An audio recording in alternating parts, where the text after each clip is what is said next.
The dry, bitter wind howled across the Texas plains as Abigail Vance clutched her single valise, staring at the ramshackle town of Redemption Springs.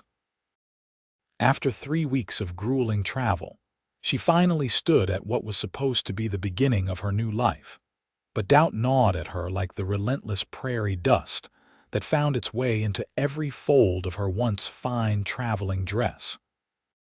It was 1876, and at 22, Abigail had taken the desperate gamble that so many women back east had been forced to consider. Her father's death had left her penniless, her mother long gone, and the respectable positions for unmarried women were scarce and paid a pittance. When she'd seen the advertisement in the Boston Herald, "Established rancher seeks bride of good character and sturdy constitution," it had seemed like Providence. Now, as she stood at the edge of this forgotten settlement with its weathered buildings and mud-rutted Main Street, she wondered if she'd made a terrible mistake. The stagecoach that had deposited her with unceremonious haste was already disappearing in a cloud of dust, leaving her alone and conspicuous. Abigail straightened her spine. She might be a mail-order bride, but she still had her dignity. "Well, look what the cat dragged in," came a jeering female voice from the boardwalk. "Another desperate little miss come to catch herself a husband." Abigail turned to see a woman in a gaudy red dress, her face painted heavily with rouge and powder, leaning against a post outside what appeared to be a saloon. "Excuse me, could you direct me to the residence of Mr. Zachary Whitaker?" Abigail asked, ignoring the taunt. The woman cackled. "Whitaker's place? Oh, honey, you're his mail order, ain't ya?" she called over her shoulder. "Marge Bell, come see what Whitaker ordered from back east." Soon, 3 more women joined her, their laughter cutting through the afternoon air. Abigail felt her face grow hot with embarrassment, but she kept her chin high. "Zach Whitaker ordered himself a proper lady," one of them hooted. "Wonder what he's gonna do when he finds out she's barely more than skin and bones, not built for ranch life, that's for certain." "Or bearing children," another added with cruel amusement. Abigail clutched her valise tighter. These were the kinds of women her father had warned her about, fallen women who worked in establishments no respectable lady would enter. But their mockery stung nonetheless. The women weren't the only ones taking notice. Men began to gather on the boardwalk, eyeing her with undisguised curiosity and amusement. Shopkeepers stepped outside, and even a woman with a young child at her side stopped to stare. "Is that the bride Whitaker sent for? Poor fool's gonna be mighty disappointed. Bet she ain't never seen the business end of a plow horse. Prettiest mistake Whitaker ever made, I reckon." The whispers and chuckles swelled around her. Abigail had known there would be challenges in coming west, but she hadn't expected to be the object of such immediate and public ridicule. She blinked back hot tears that threatened to spill. She would not give them the satisfaction. Just as she was about to gather her courage and ask someone else for directions, the crowd parted. A tall man on horseback came riding down the main street, his presence commanding immediate attention. He wore dusty range clothes and a wide-brimmed hat that shadowed his face, but there was no mistaking the authority in his bearing. The horse, a magnificent chestnut stallion, came to a stop right in front of Abigail. The man swung down from the saddle with the easy grace of someone who'd spent most of his life on horseback. When he removed his hat, Abigail found herself looking up into the most intense blue eyes she'd ever seen, set in a sun-bronzed face with a strong jaw shadowed by a day's growth of beard. He wasn't conventionally handsome. His nose had been broken at some point, and there was a small scar bisecting his left eyebrow, but there was something undeniably striking about him. "Miss Vance." His voice was deep, with the slight drawl she'd come to associate with Texans during her journey. "Yes," she managed, relieved someone at least knew who she was. "Are you Mr. Whitaker?" "I am." He looked her over with a quick, assessing glance that made her feel both examined and oddly protected at the same time. Then his gaze swept over the gathered crowd, hardening as he took in their amused expressions. "Seems the whole town's turned out to welcome you," he said, his voice loud enough to carry. "Don't they have anything better to do than gawk at my business?" The laughter that had been simmering around them grew louder. "Just curious about your mail-order bride, Whitaker," a burly man called out. "Wondered if she knows what she's getting into with you." "Yeah, Zach," one of the saloon women piped up. "You sure you didn't order some fancy china dishes instead? This one looks like she'd break just as easy." The crowd erupted in laughter again, and Abigail felt her cheeks burn with humiliation. She wasn't delicate by nature. She'd worked hard her whole life, but she knew she looked out of place here with her Eastern clothes and city manners. Zachary Whitaker's jaw tightened as he surveyed the laughing crowd. Then, in one fluid motion, he removed his duster and placed it around Abigail's shoulders.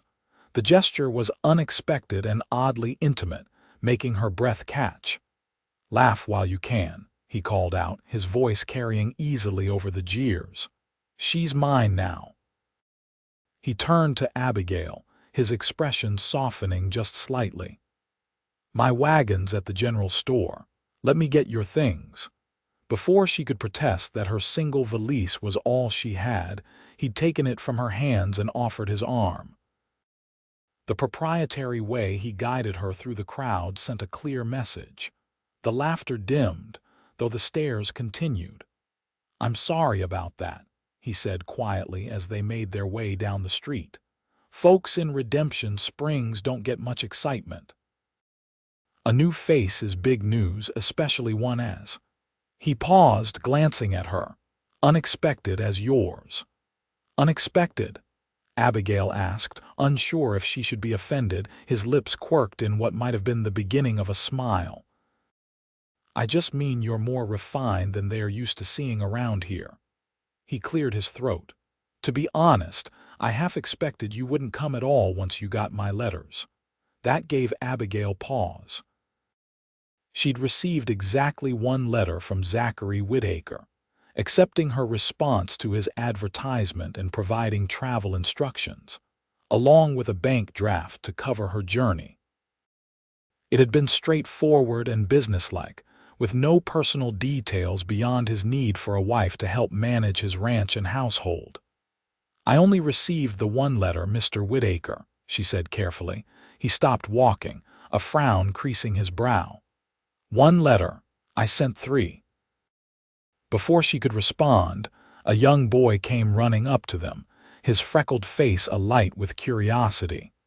"Mr. Whitaker, is she really your mail-order bride? Pa says she won't last a week out at your place." "Your pa ought to mind his own business, Tommy," Zachary replied, but there was no heat in his words. He reached into his pocket and pulled out a penny. "Why don't you run along and get yourself some candy?" The boy snatched the coin with a grin and scampered off, but not before giving Abigail another curious once-over. "My wagon's just up ahead," Zachary said, resuming their walk. "It's about an hour's ride to the ranch. If you're hungry or need anything before we head out, now's the time to say so." Abigail hesitated. She was indeed hungry, having had nothing since a meager breakfast at the last stagecoach stop, but the thought of facing more of the town's scrutiny was unappetizing. "I'm fine, thank you," she said. Zachary studied her face. "You're not fine," he stated flatly. "You're tired, hungry, and just had to stand there while half the town made sport of you. But you've got pride. I respect that." His directness caught her off guard. Most men of her acquaintance would have accepted her polite fiction without question.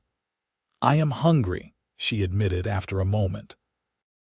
but I'd rather not dine where I'll be stared at like a circus attraction." He nodded as if her answer confirmed something for him. "Fair enough. I've got some jerky and biscuits in the wagon. Not exactly a welcoming meal for a new bride, but it'll hold you until we reach the ranch." The word bride sent a flutter of nervousness through Abigail's stomach. For all the practical considerations that had led her to this arrangement, the reality of being this stranger's wife was still a daunting prospect.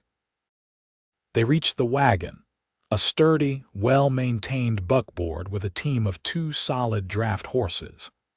Zachary stowed her valise and then helped her up to the seat with strong, calloused hands that were surprisingly gentle. When he climbed up beside her, she became acutely aware of his size and physical presence. He was taller than she'd first realized, broad-shouldered and solid in a way that spoke of years of hard physical labor. As they pulled away from the town, Abigail could feel the stares following them. Just before they rounded a bend in the road, she glanced back to see several townspeople still watching, some whispering to each other. "They've got a wager going," Zachary said, his eyes fixed ahead, "on how long you'll last. I beg your pardon, the good people of Redemption Springs." There was a touch of irony in his voice. "They're betting on how long it'll take before you either run back east or I send you packing." Abigail stiffened. "That's rather presumptuous of them. That's small-town life for you." He handed her a canteen of water and a cloth-wrapped package that proved to contain jerky and biscuits, just as he'd promised. "They don't know you, and they think they know me too well."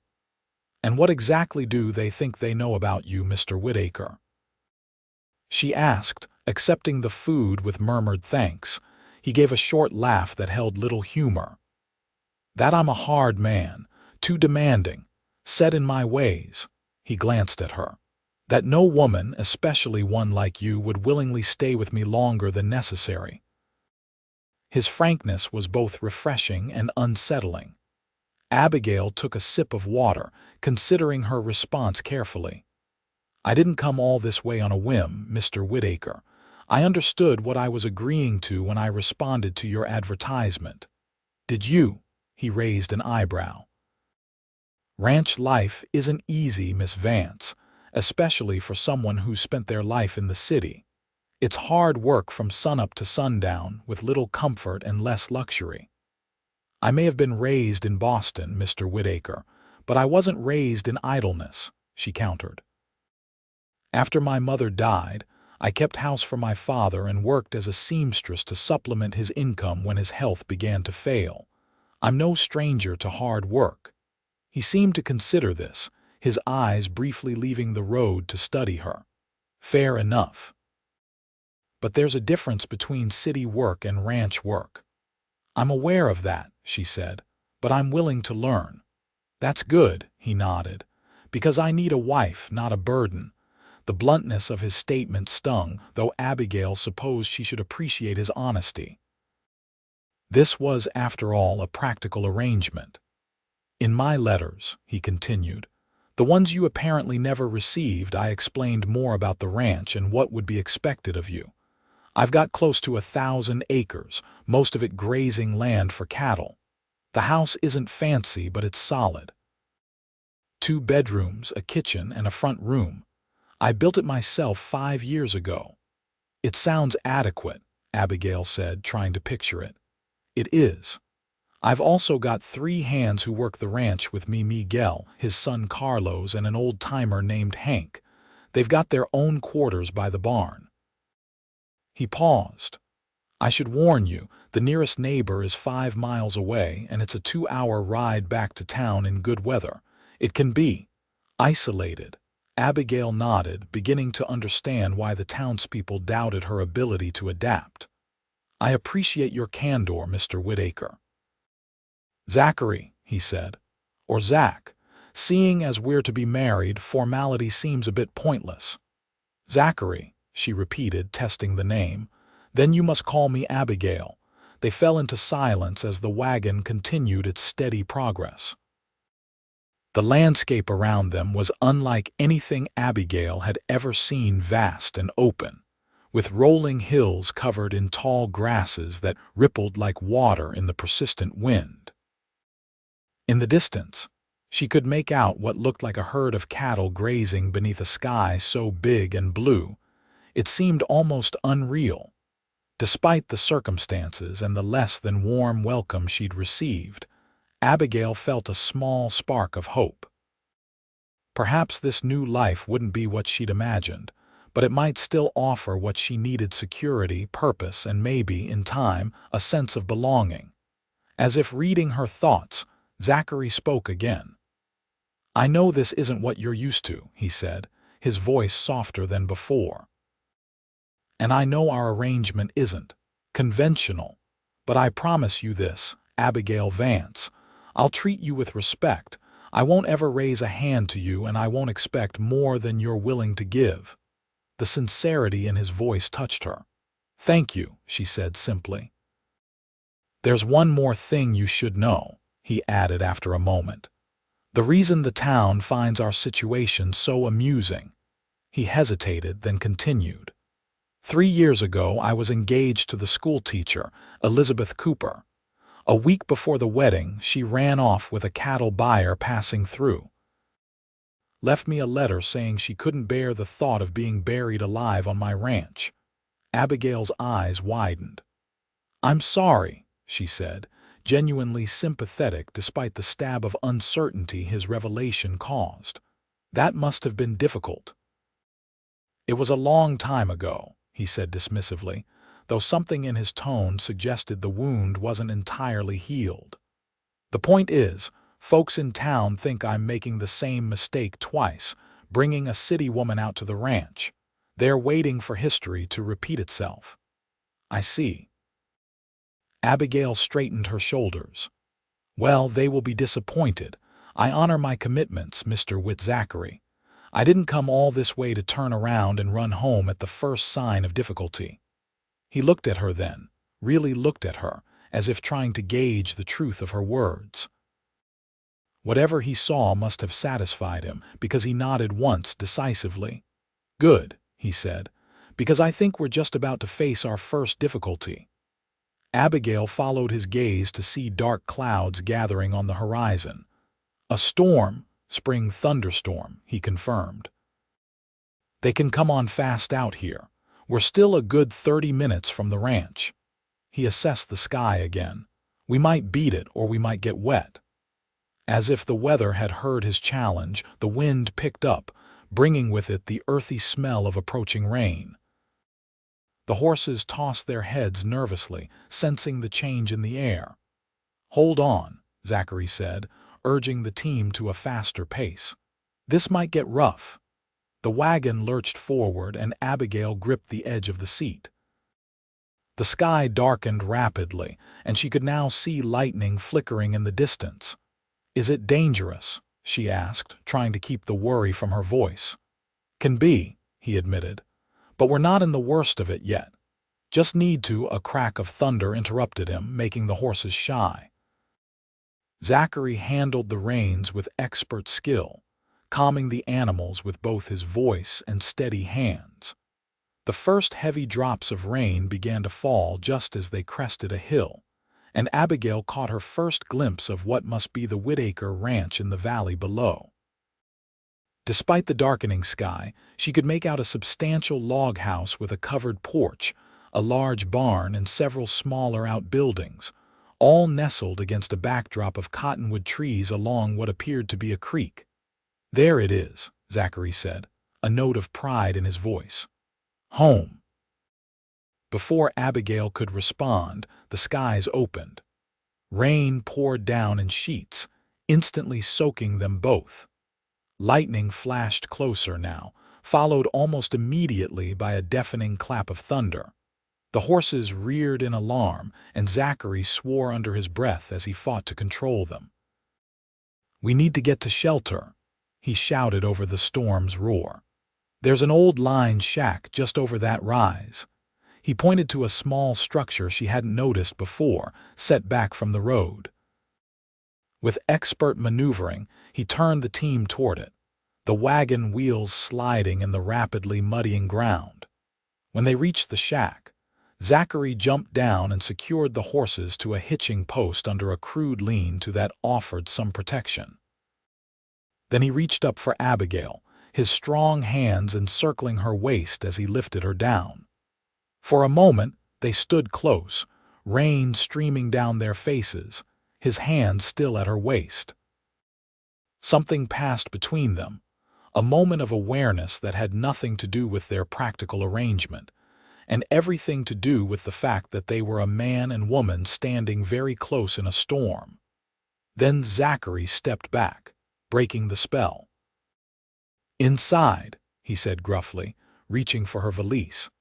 The lined shack was a single room with a small iron stove in one corner, a narrow cot against the wall, and not much else. It smelled of dust and disuse, but at least it was dry. Zachary set her valise down and immediately went to the stove. "There should be some dry wood and matches," he muttered, crouching to check. "Ah, good." Within minutes, he had a small fire going, the warmth a welcome relief against their sodden clothes. Abigail stood awkwardly by the door, water pooling at her feet, unsure what to do in such close quarters with a man who was still essentially a stranger, albeit one she was supposed to marry. "You're shivering," Zachary observed, straightening from the stove. "You need to get out of those wet things." Abigail's eyes widened and he immediately held up a hand. "I'll wait outside on the porch," he said quickly. "The rain's letting up some. There should be an old blanket in that trunk by the cot. It's not much, but it's better than catching pneumonia." Before she could respond, he'd stepped back out into the rain, pulling the door firmly shut behind him. Abigail stood for a moment, torn between embarrassment and gratitude for his consideration. Practical necessity won out. She moved to the trunk he'd indicated and found a rough wool blanket that smelled musty but was blessedly dry. After checking to make sure the door was securely closed, she quickly removed her soaked dress, petticoat, and shoes, hanging them on a hook near the stove to dry. Clad only in her chemise and drawers, which were damp but not soaked through, she wrapped the blanket around herself like a shawl. "Mr. Whitaker, Zachary," she called. "You can come in now." The door opened cautiously and Zachary stepped inside, his eyes carefully averted until he'd assured himself she was decently covered. He was just as wet as she had been, his shirt clinging to broad shoulders, hair plastered to his forehead. "You should dry off too," Abigail said, then blushed at her boldness. He nodded, running a hand through his wet hair. "I will. Just wanted to make sure the horses were secure first." He moved to the stove, warming his hands. "Storm's passing quickly. We'll be able to head to the ranch soon, but the road might be too muddy for the wagon. We might have to ride double on one of the horses." The thought of such intimate proximity sent a strange flutter through Abigail's stomach. "I see," she said, trying to sound composed. "I'm afraid I'm not much of a horsewoman."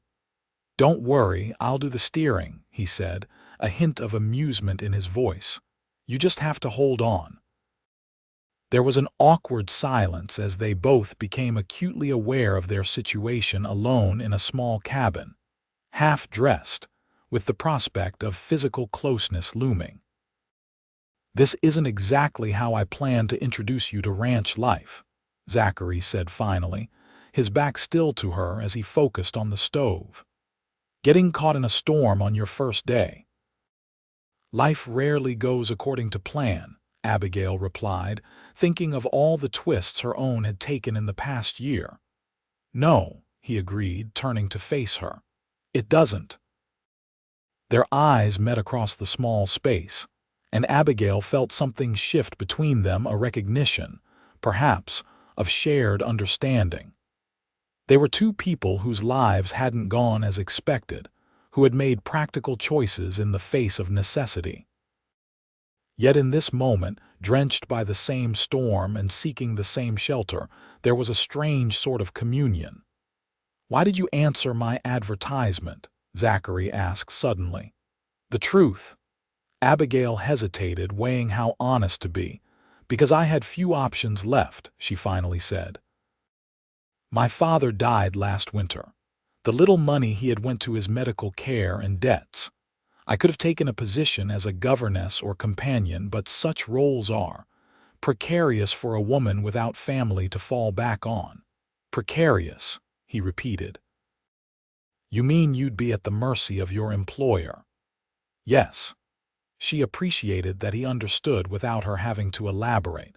"When I saw your advertisement, it seemed like not a perfect solution, but one that offered more independence and security.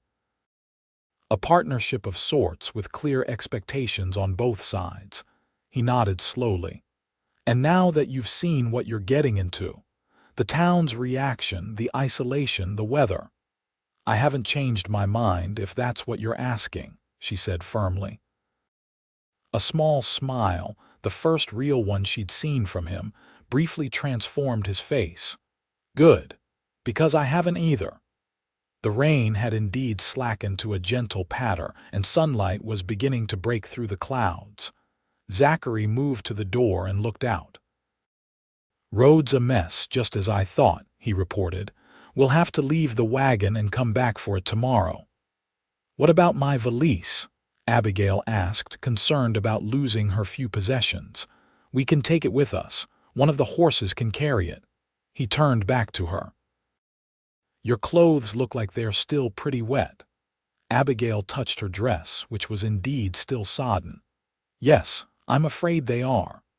"I've got a spare shirt in my saddlebag," he offered. "It'll be too big, but it's dry and you can wear it under that blanket for the ride home."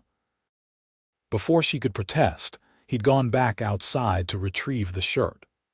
When he returned, he handed it to her and then promptly turned his back again, giving her privacy to change.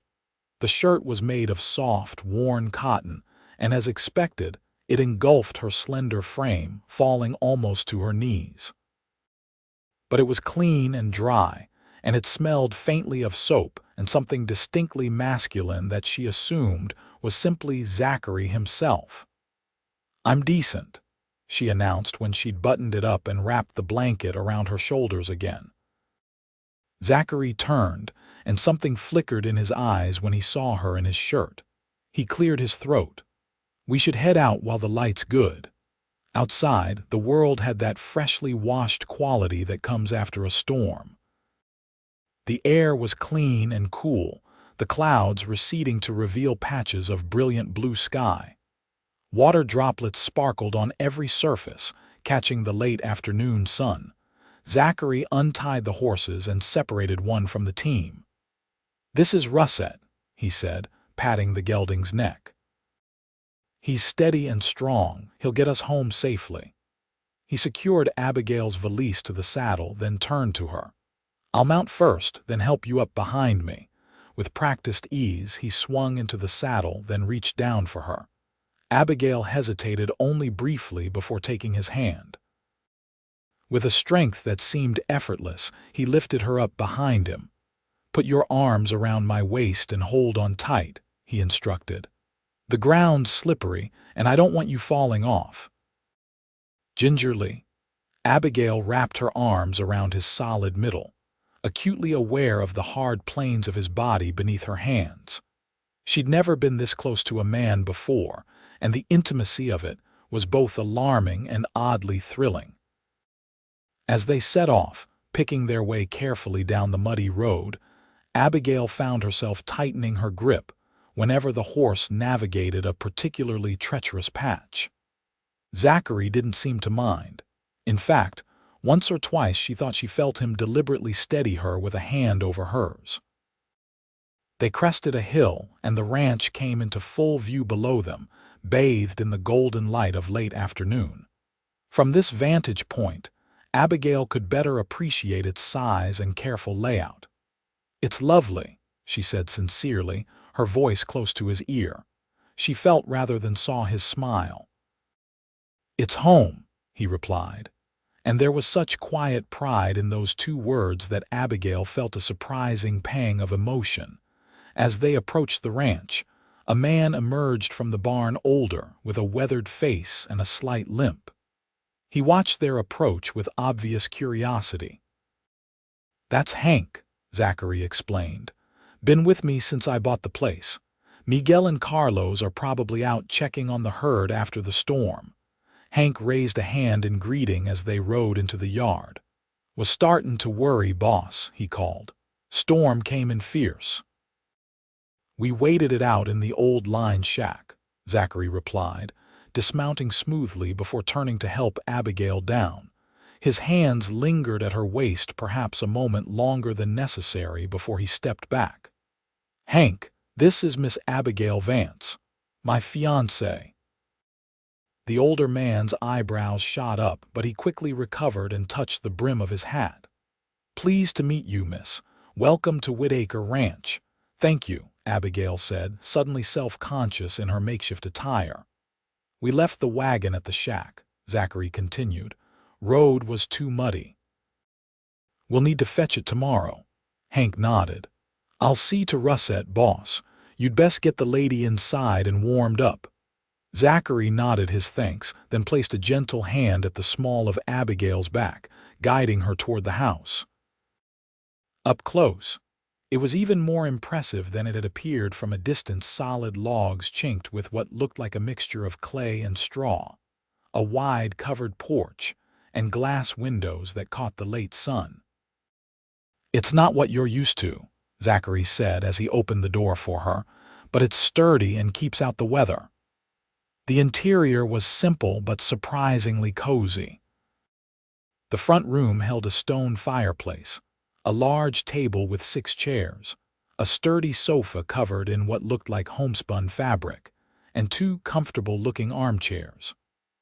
Bookshelves lined one wall, filled with volumes that made Abigail's heart lift. She hadn't expected a ranch to have such a library. "The kitchen's through there," Zachary said, pointing to a doorway. "And the bedrooms are down that hall.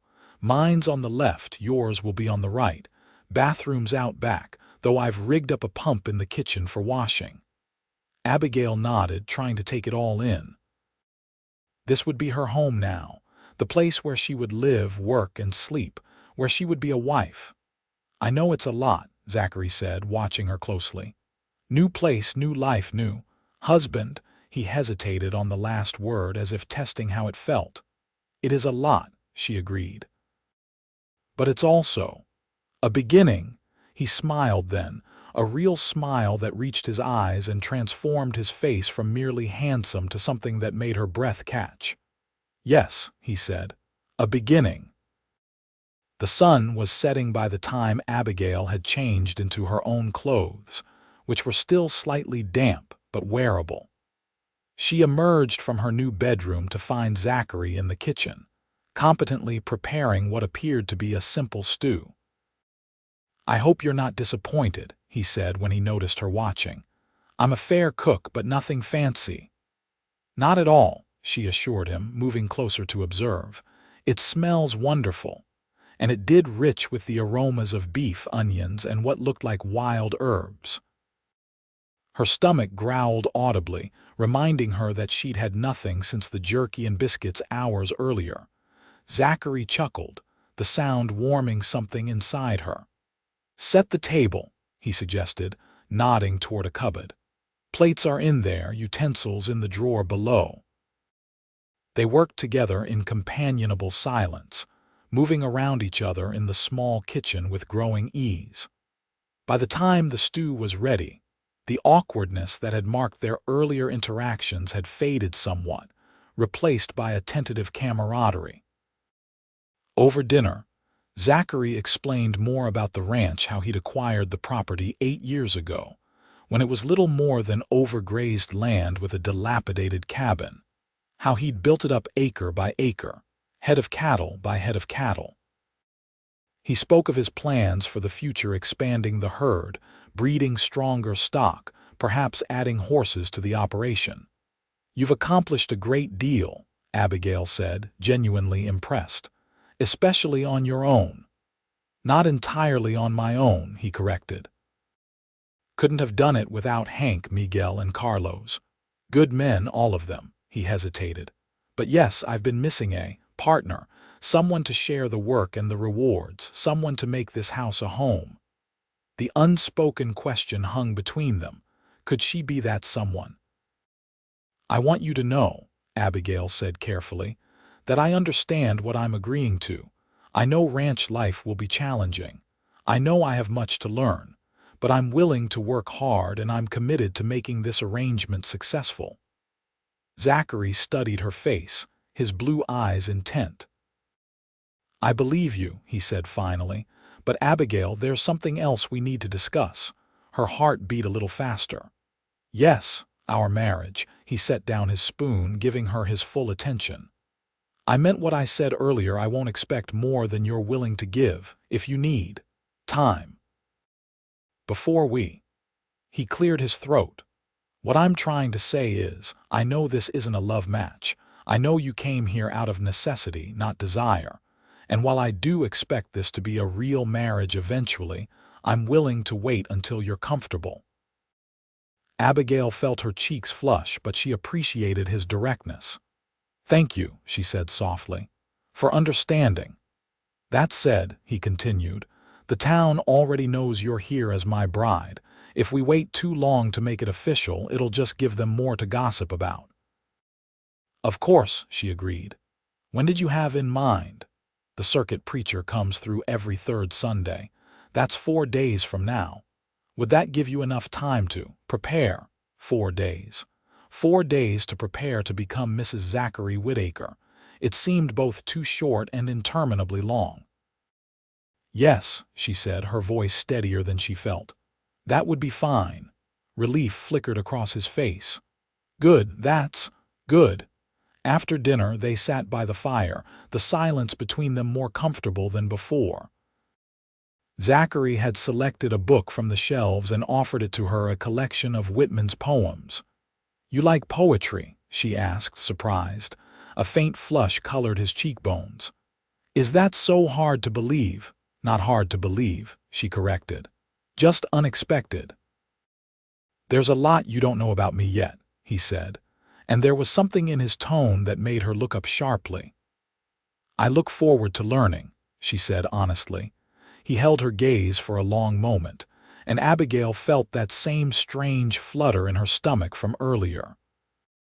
Then he smiled, not the full smile from before, but something quieter, more intimate.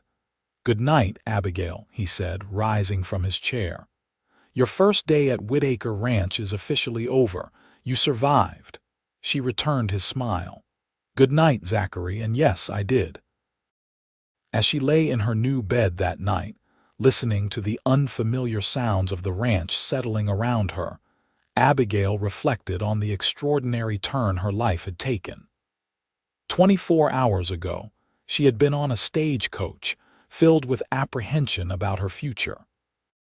Now she was in a bedroom in a ranch house in Texas, engaged to a man she barely knew but was beginning to respect. It wasn't the life she had once imagined for herself. But as sleep claimed her, she found herself thinking that perhaps, just perhaps, it might eventually be the life she would choose. The next morning, Abigail woke to the sounds of activity, the low murmur of men's voices, the clatter of pots in the kitchen, the distant lowing of cattle. For a disorienting moment, she couldn't remember where she was. Then it all came flooding back: the journey, the town's mockery, the storm, and Zachary. She dressed quickly in her most practical outfit, a simple blue cotton dress with a full skirt and practical sleeves that wouldn't hinder movement. Her other clothes, including her traveling dress, were still somewhat damp and needed proper cleaning after yesterday's soaking. When she emerged from her room, she found Zachary at the kitchen table with Hank and 2 men she hadn't met yet, presumably Miguel and Carlos. All conversation stopped as the men noticed her, and they quickly stood. Good morning, Zachary said, his eyes taking in her appearance with what looked like approval. Sleep well. Yes, thank you, she replied, suddenly conscious of being the only woman among four men. Abigail, this is Miguel Vasquez and his son Carlos, Zachary introduced, gesturing to the two men she hadn't met. Miguel was a solidly built man in his 50s with salt and pepper hair and kind eyes. Carlos appeared to be in his early 20s, with his father's build but a more reserved expression. "Señorita," Miguel said respectfully, inclining his head. "Welcome." "Thank you," Abigail responded, relieved by the genuine warmth in his voice, a stark contrast to the reception she'd received in town. "We were just discussing the day's work," Zachary explained.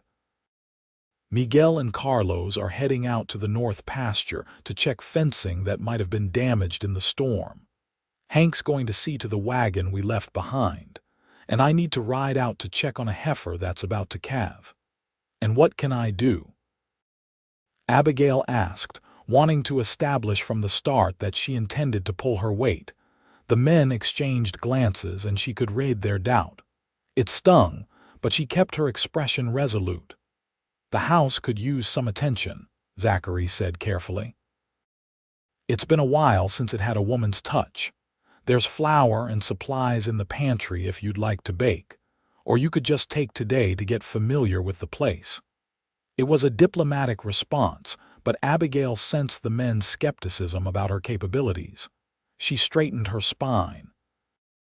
"I'll see to the house then," she said, "and perhaps prepare a proper dinner for everyone." "That would be welcome, miss," Hank said, his weathered face creasing in a smile. "Been a while since we had anything better than bachelor cooking." After the men had left to their various tasks, Abigail surveyed the house with a critical eye. It was clean enough, but in the way a house is when maintained by men who see dirt only when it becomes obtrusive. The floors needed sweeping, the windows washing, and she suspected the bedding hadn't been changed in longer than was proper. She set to work with determination, starting in the kitchen. She found it surprisingly well stocked with basic provisions: flour, sugar, coffee, dried beans, preserved fruits, and even spices.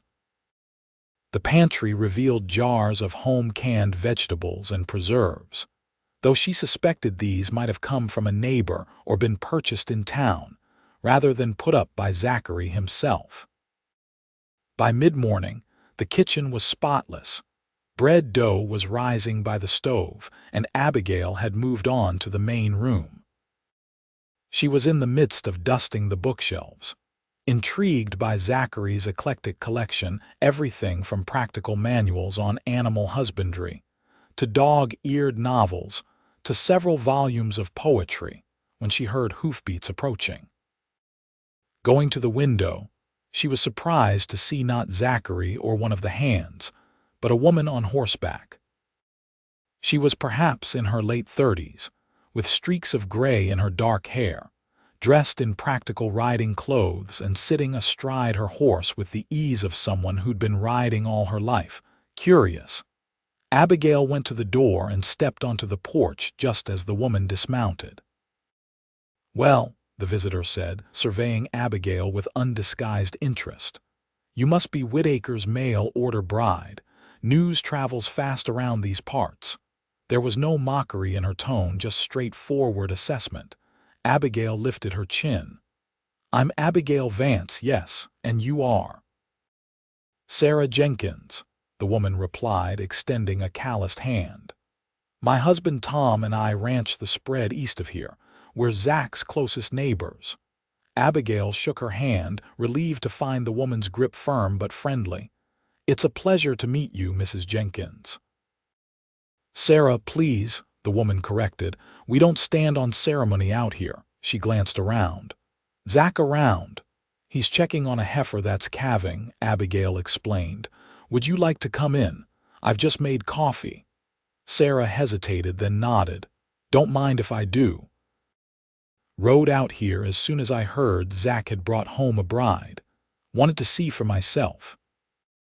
Inside, As Abigail poured coffee into two of the thick stoneware mugs she'd found in the cupboard, Sarah made herself comfortable at the table, her sharp eyes taking in the changes already visible in the house. "Been busy, I see," she commented. Abigail nodded. "Just trying to get acquainted with my new home."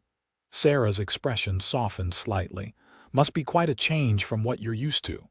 "It is," Abigail admitted, setting a mug in front of Sarah and taking a seat across from her. "But change isn't always a bad thing." "Hum." Sarah studied her over the rim of her mug.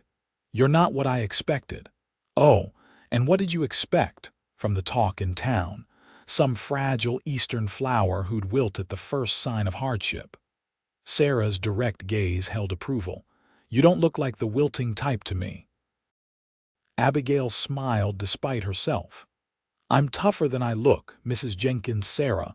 You'd have to be to come all this way on your own to marry a stranger." Sarah took another sip of coffee. "Mind if I ask why?" "Practical considerations," Abigail said carefully.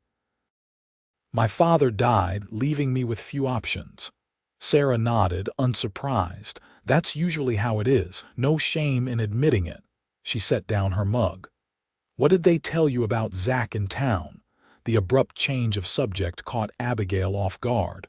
"Not much," she said cautiously. "Though they seemed amused by my arrival." Sarah snorted. "Bet they did. Bunch of gossips with nothing better to do than speculate on other folks' business." She leaned forward. "Let me tell you something about Zachary Whitaker. He's the finest man in this county, hardworking, honest, and fair. He'll expect the same from you, but he'll never ask more than you can give." "You know him well?" Abigail asked, intrigued by this unexpected character reference. "Known him since he first came to these parts 8 years ago with nothing but determination and a dream." There was genuine affection in Sarah's voice. "My Tom helped him raise the walls of this house. Our boys worked alongside him to dig that well out back. And when Tom took a bad fall 2 winters ago and couldn't tend to our cattle, Zach was there every day, making sure our stock survived until Tom was back on his feet." Abigail absorbed this information, adding it to the picture she was forming of the man she was to marry. "Thank you for telling me this," she said sincerely. Sarah waved a hand dismissively. "Just thought you should hear it from someone who knows him, not from those fools in town who are still sore that he wouldn't sell his land to the mining company that came sniffing around last year." "Mining company?" "The Blackwater Mining Corporation," Sarah explained. "They found silver on Old Man Frederick's property east of town and started buying up land all around. Offered Zach a small fortune for his water rights, but he refused. Said he wouldn't sell out the future for quick money." She chuckled.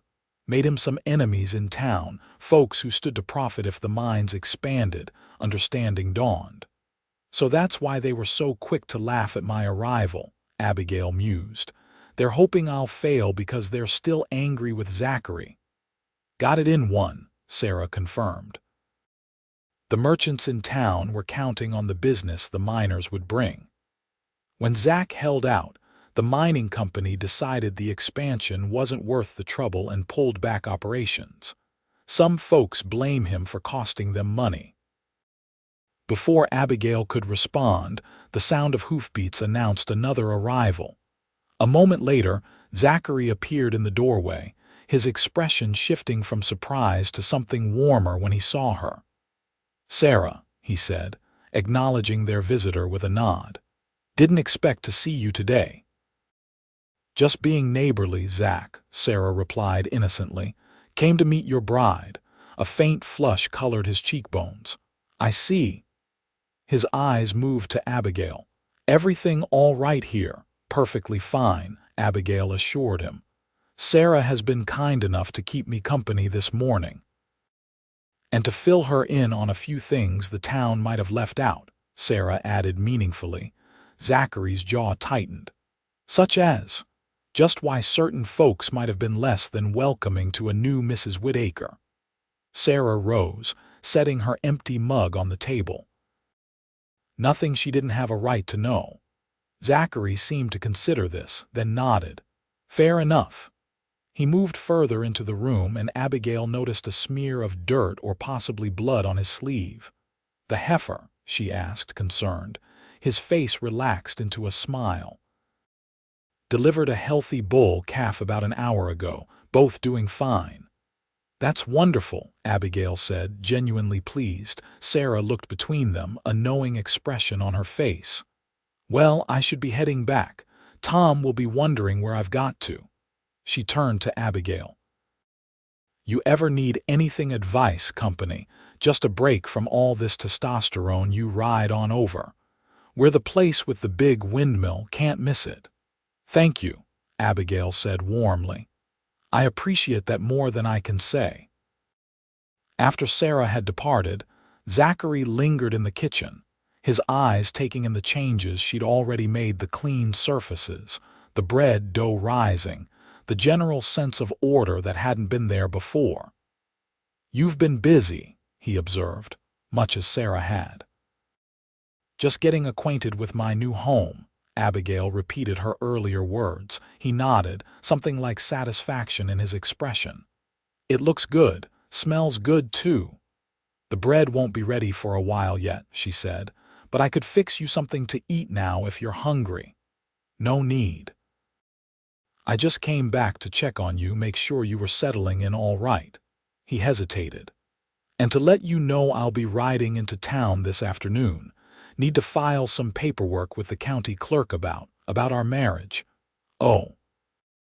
The reminder of their impending wedding sent a flutter of nervous anticipation through Abigail's stomach.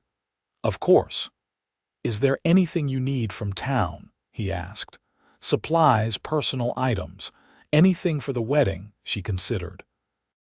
Her trousseau was pathetically small, and what she had was practical rather than decorative. I don't suppose there's a dressmaker in Redemption Springs? She asked hesitantly.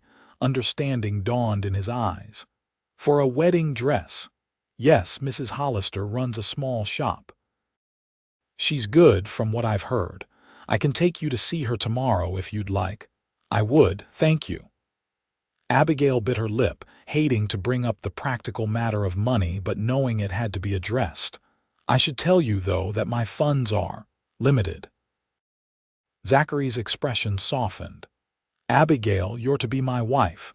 What's mine is yours. If you want a new dress for our wedding, you'll have it.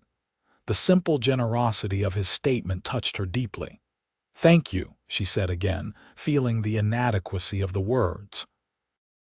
He shrugged, seemingly embarrassed by her gratitude. It's nothing, I should. He gestured vaguely toward the door. I need to clean up before I head to town. After he'd gone, Abigail returned to her tasks with renewed energy, her mind buzzing with thoughts of the coming days. A wedding. A husband. A new life that was taking shape with startling rapidity. By the time Zachary returned from town late that afternoon, Abigail had transformed the ranch house. Fresh bread and a hearty beef stew were waiting, the floors gleamed, and she'd even managed to find and arrange some wildflowers in a jar for the table. Something smells amazing, he said as he stepped through the door, his eyes immediately finding her where she stood by the stove. Just a simple stew, she replied, pleased by his obvious appreciation. I found some herbs growing by the creek that added flavor. He moved closer, and she noticed he'd taken the time to clean up and change his clothes before going to town.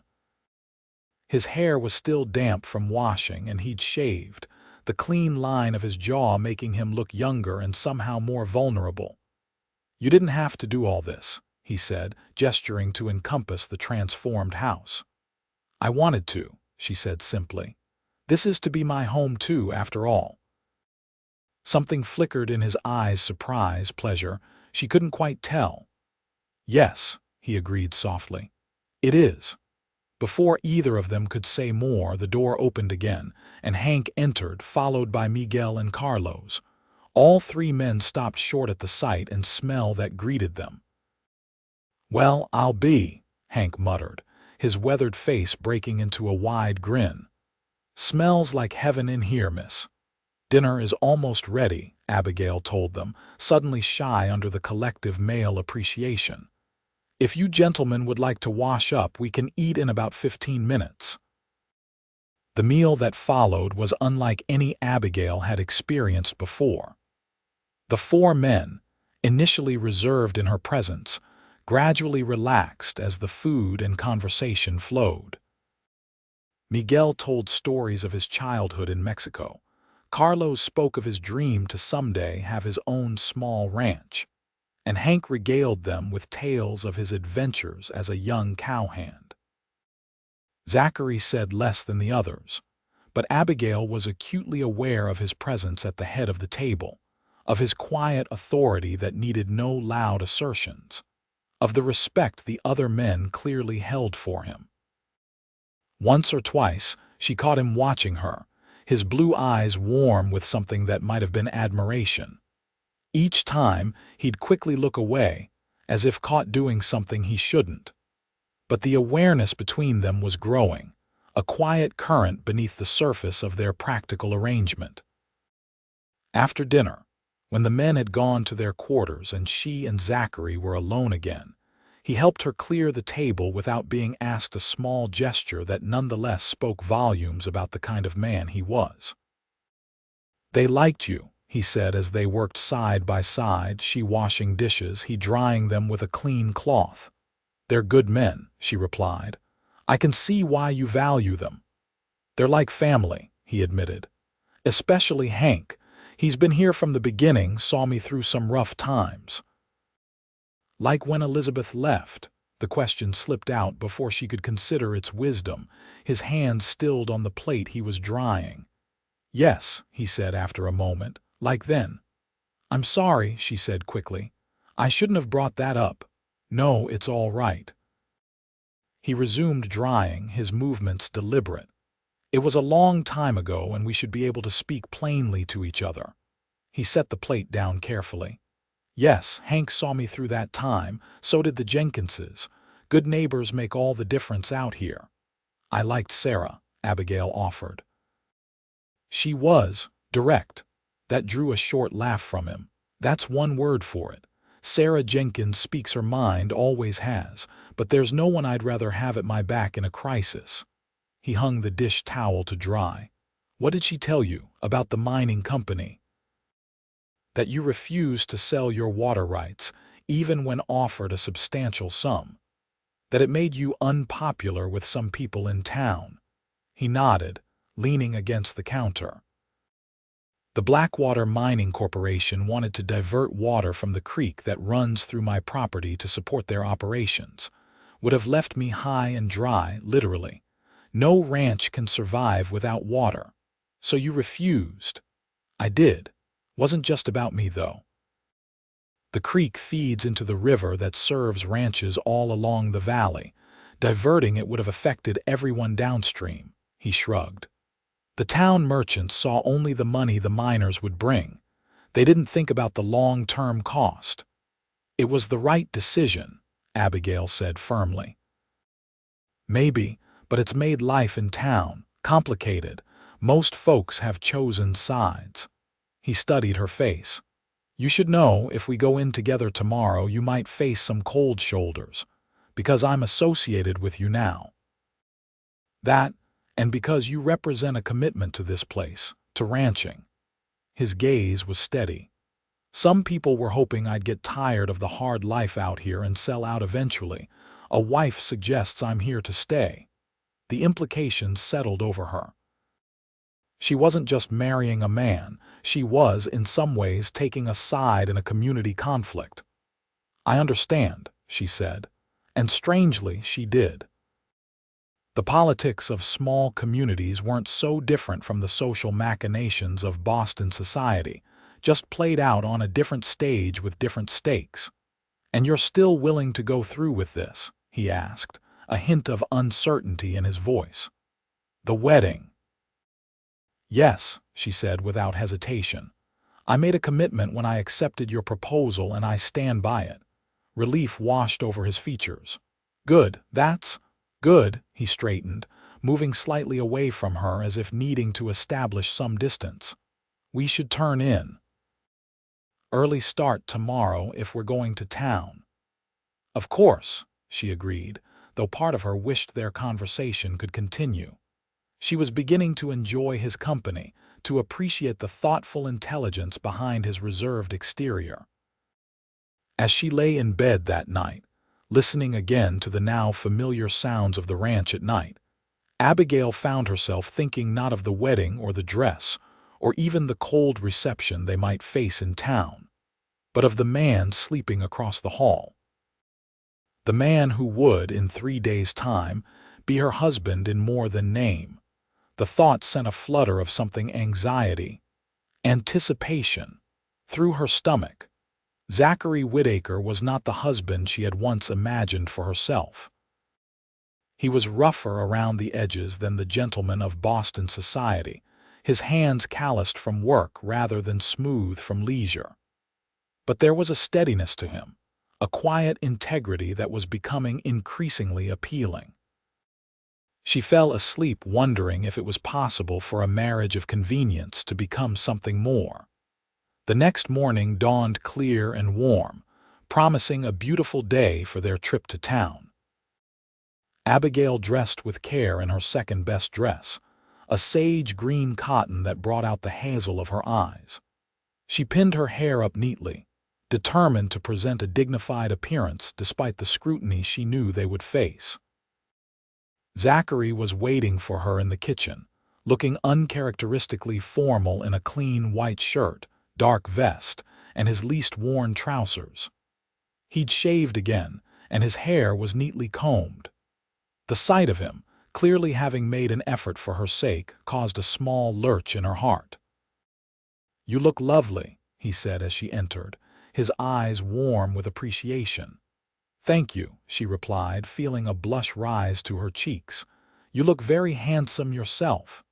Now it was his turn to look slightly embarrassed. "Thought we should make a good impression," he said with a shrug. After a quick breakfast, they set out in the wagon. The day was indeed beautiful, the storm's aftermath having left everything washed clean and vibrant. Wildflowers dotted the roadside, and birds sang from every tree. "It's beautiful country," Abigail observed, genuinely moved by the landscape's wild splendor. "It is," Zachary agreed, a note of pride in his voice. "Different from what you're used to, I expect." "Very different," she confirmed. "Boston has its own beauty, but it's contained, managed. This is." She gestured at the vast expanse around them, magnificent in its wildness. He glanced at her, something like surprise in his expression. "Most city folk find it intimidating." "Oh, it is that too," she admitted with a small laugh. "But intimidating things can still be beautiful." A smile tugged at his lips. "A philosopher as well as a baker and housekeeper. I'm beginning to think I got the better end of this bargain, Miss Vance." "We'll see if you still think so after I've tried my hand at milking a cow," she retorted lightly. His laugh, deep and genuine, warmed her more than the spring sunshine. As they approached town, however, their mood sobered. The streets of Redemption Springs were busier than they had been when Abigail arrived, with wagons and horses tied up outside various establishments, people moving along the boardwalks on their own business. Zachary pulled the wagon to a stop in front of the general store. "We need a few supplies," he explained. "Then we can see about your dress." As he helped her down, Abigail was acutely aware of the stares they attracted. Conversations paused, heads turned, and whispers followed in their wake as they entered the store. The proprietor, a balding man with spectacles perched on his nose, looked up as the bell above the door announced their entry. His expression shifted from professional welcome to something cooler when he saw who it was. "Whitaker," he acknowledged with a nod. "Miss Vance." "What can I do for you today?" "Morning, Phillips," Zachary replied, equally cool. Need the usual supplies plus whatever else the lady requires for the house. Mr. Phillips's gaze slid to Abigail. Settling in all right, are you, miss? Ranch life agrees with you so far. There was a slight emphasis on so far that suggested he, like the rest of the town, expected her tenure at Whitaker Ranch to be brief. Very much, thank you, she replied with deliberate warmth. It's a beautiful property and everyone has been most welcoming. Beside her, she felt rather than saw Zachary's approval. While he dealt with the storekeeper, Abigail browsed the shelves, making a mental list of household items they might need. She was examining a display of fabric when she heard a female voice behind her. Well, if it isn't Whitaker's mail-order bride, still here after all. Abigail turned to find the same painted woman who had first mocked her upon her arrival, along with one of her companions. Both were dressed in what passed for finery in Redemption Springs, though their garish colors and excessive trinkets marked them clearly as women of uncertain virtue, as her father would have delicately put it. Good morning, Abigail replied evenly, determined not to show discomfort. Didn't expect to see you again, the woman continued, looking Abigail up and down with unconcealed disdain. Thought sure you'd have hightailed it back east by now. I'm sorry to disappoint you, Abigail said, her tone pleasant but firm. The woman's eyes narrowed. Oh, honey, I'm not disappointed, just surprised. Most women with any sense wouldn't stay out at that isolated ranch with a man like Whitaker for more than a day. A man like Whitaker, Abigail repeated, her spine stiffening. You mean an honest, hard-working rancher who treats his workers with respect and keeps his word. The women exchanged glances and the second one laughed. Listen to her, Belle, already defending him like a proper little wife. She'll learn, Belle replied with a smirk.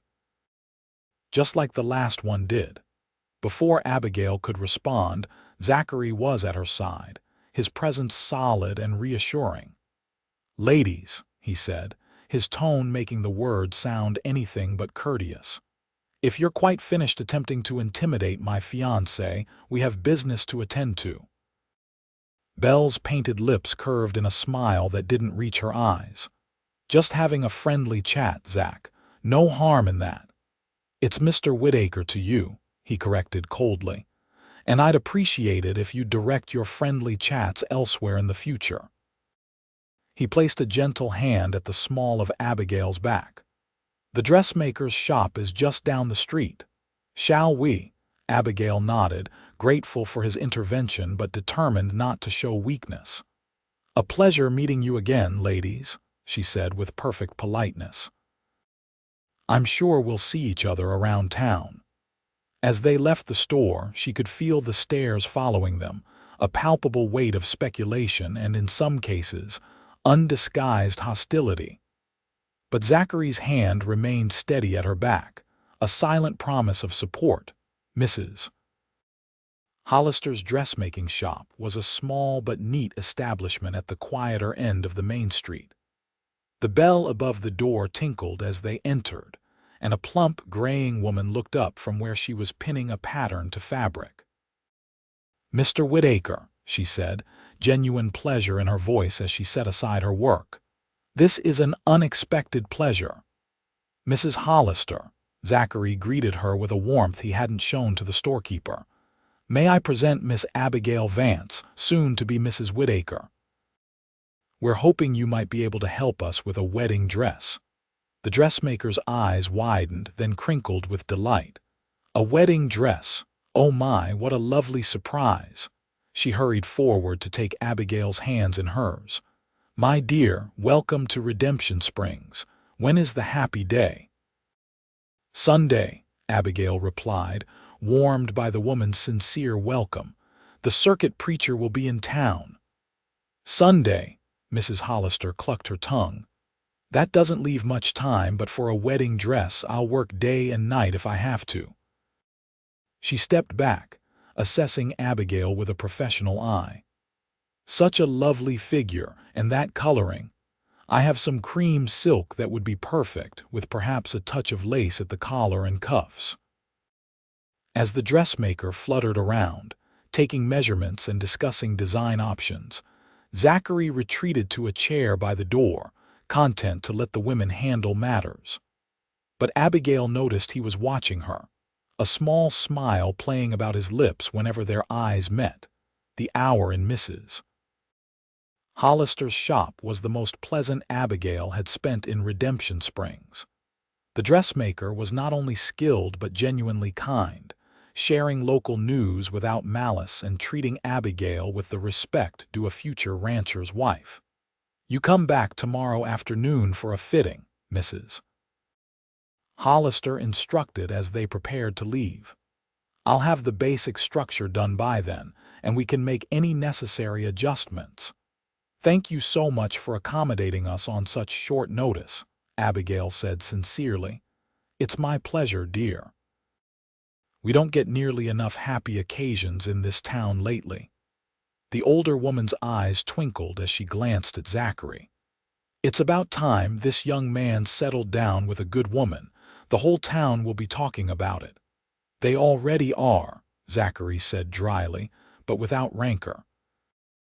After leaving the dressmakers, they visited the county clerk to file the necessary paperwork for their marriage, then stopped at the small church to speak with the deacon about the service on Sunday. By the time they headed back to the ranch, the sun was beginning its descent toward the horizon, painting the sky in shades of gold and pink. "Mrs. Hollister seemed very nice," Abigail observed as they left town behind. "She is," Zachary agreed. "One of the few in town who didn't take sides in the mining dispute. Her husband was the town doctor before he passed, well respected by everyone. And the others, the women from the saloon and Mr. Phillips," Zachary's expression hardened slightly. "Phillips owned shares in the mining company. The saloon girls. Well, they'd have seen a lot more business if the town had filled up with miners." He glanced at her. "I'm sorry they were unpleasant to you. That's my fault, not yours." "Don't apologize," Abigail said firmly. "You made the right decision about your land. If some people can't see beyond their own immediate interests, that's their failing, not yours." She hesitated, then added, "Besides, not everyone in town was unwelcoming. Mrs. Hollister seemed genuinely pleased about our marriage." Something softened in his expression. "She's known me a long time. Probably thinks I need someone to civilize me a bit." "Do you?" Abigail asked, surprising herself with her boldness. He chuckled. "Probably. Been living too long with just men and cattle for company." His gaze turned more serious. "You've already made a difference, you know. The house feels different, better." The simple compliment warmed her more than it should have. "Thank you," she said softly. "I'm glad." They rode in companionable silence for a while, each lost in their own thoughts as the wagon rolled steadily toward home. The word came easily to Abigail's mind now, home. After just 2 days, she was beginning to think of the ranch that way. "Abigail," Zachary said eventually, her name sounding different somehow when he spoke it. "There's something I wanted to ask you." "Yes." She turned to look at him, noting the way the setting sun burnished his hair with gold and deepened the tan of his skin. "After the wedding on Sunday." He cleared his throat. "I know we agreed to take things slow, but there will be expectations. From the town, from the hands." He kept his eyes on the road. "I want you to know, I meant what I said about not expecting more than you're ready to give. But appearances." Understanding dawned. "You're worried about what people will think if we don't, if we appear to have a marriage in name only." He nodded, still not looking at her. "People talk, and out here appearances matter. A man and wife who don't share a room, it would raise questions."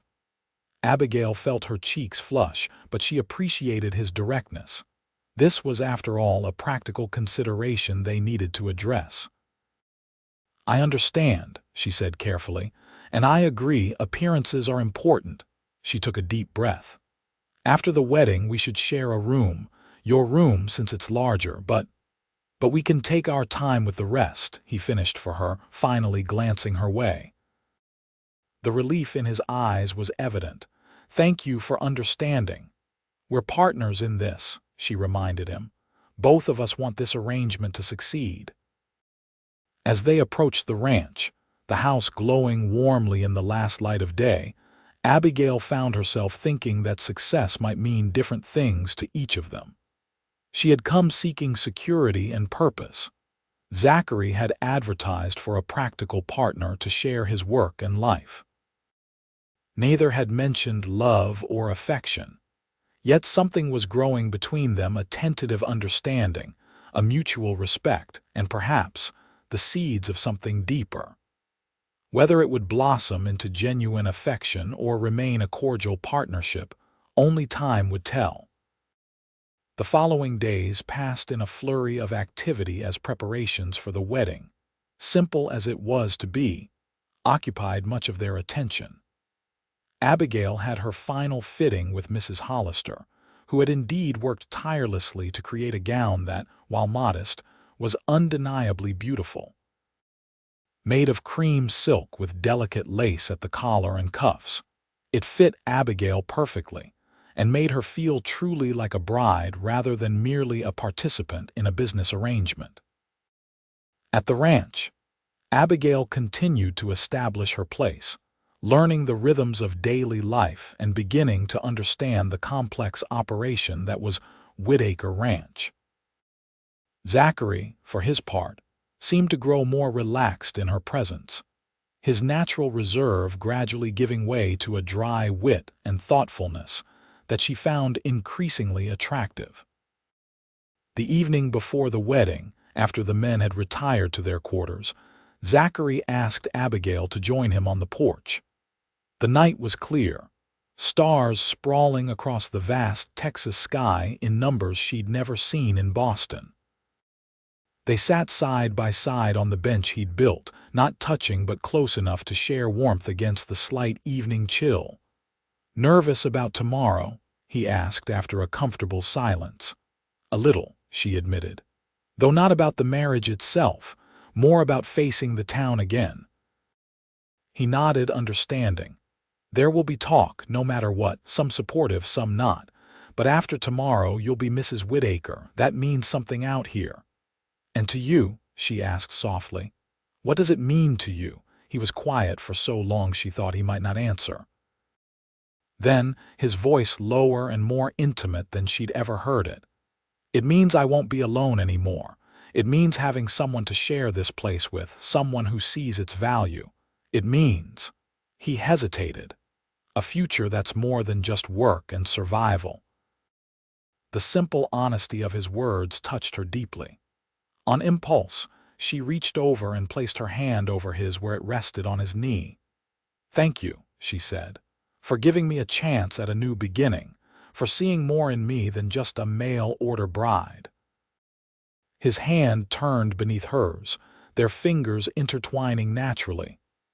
"Thank you for taking a chance on me," he replied, "for not running when the town laughed, for seeing beyond their judgment." They sat like that for a long time, hands joined, watching the stars wheel overhead, each lost in private thoughts of the day to come and the life they were about to begin together.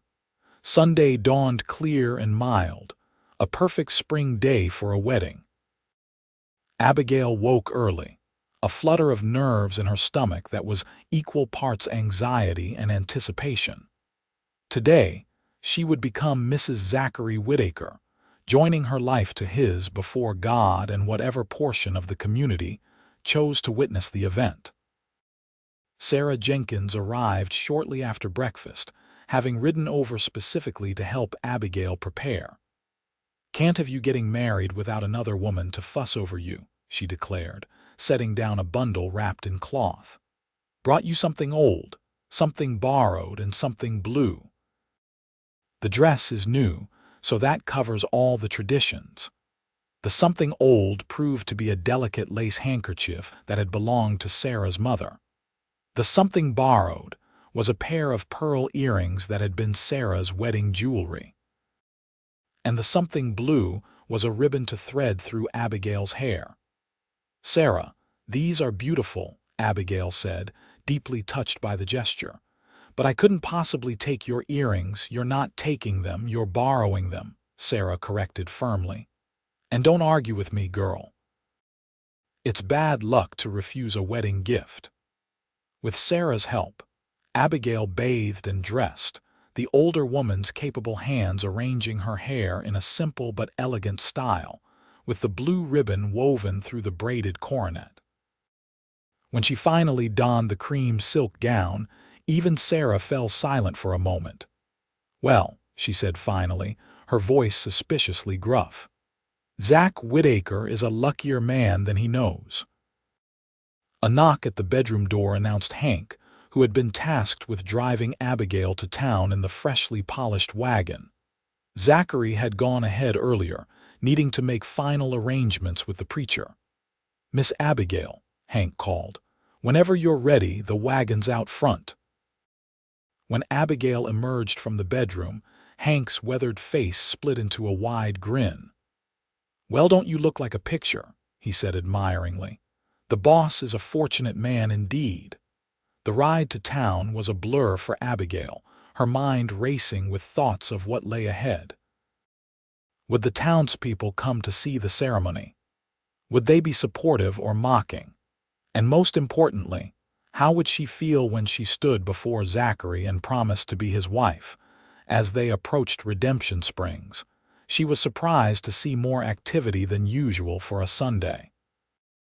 People in their best clothes were making their way toward the small white church at the edge of town. It seemed the wedding of Zachary Whitaker and his mail-order bride was indeed drawing a crowd.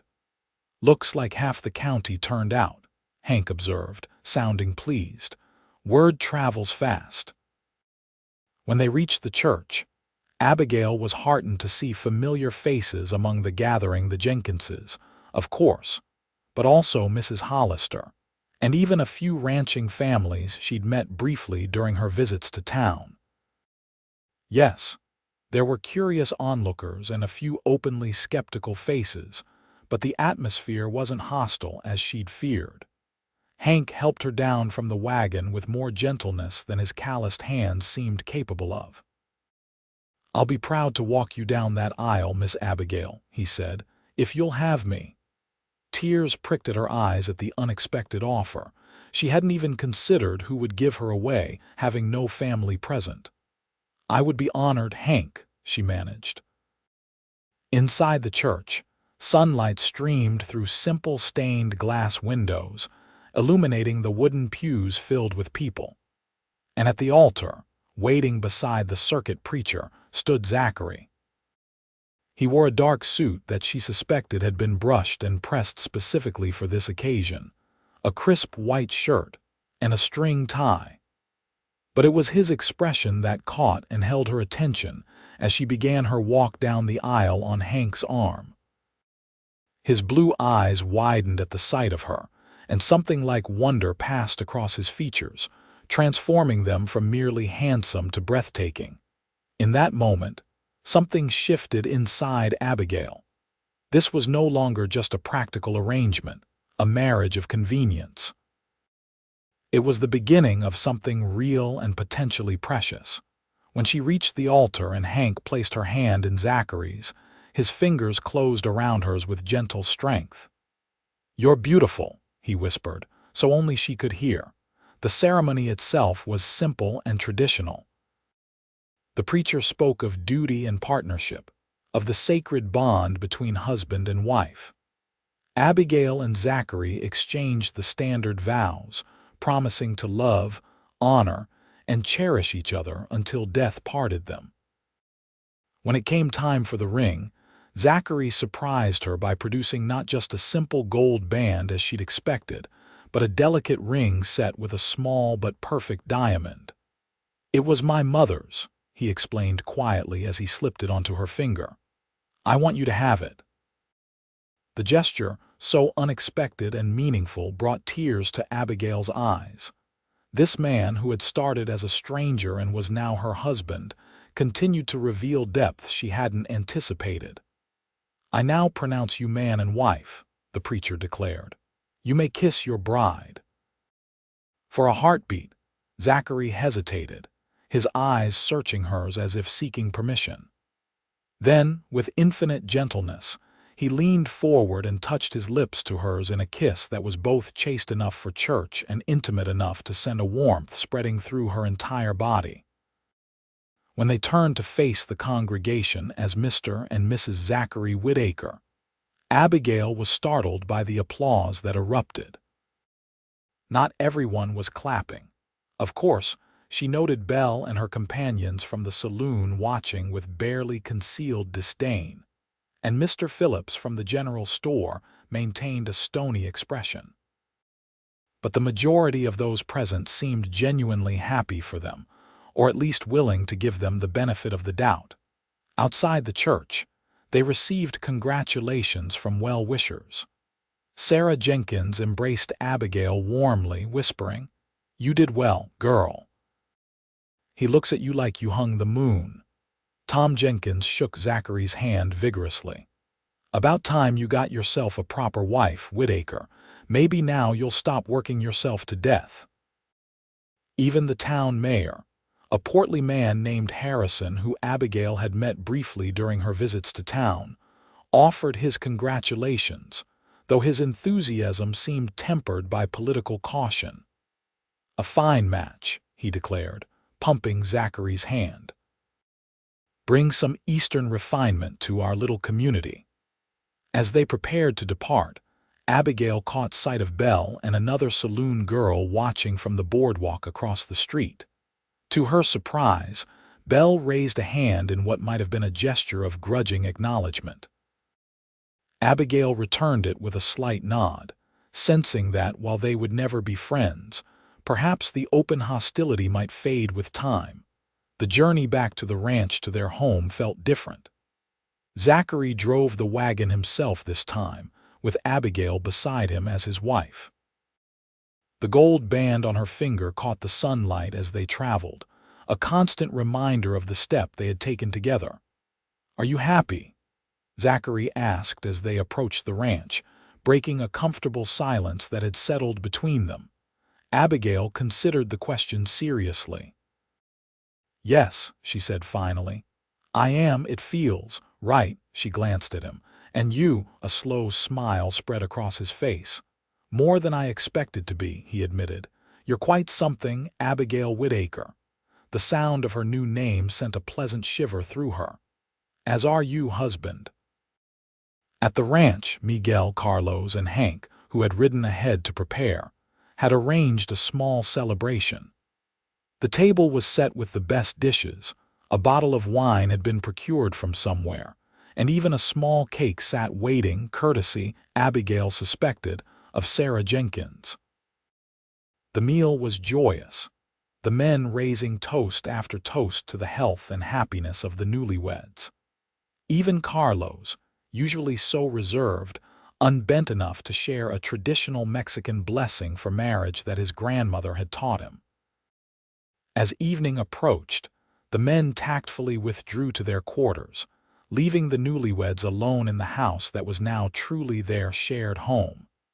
An awkward silence fell as they stood in the front room, the reality of their situation suddenly immediate.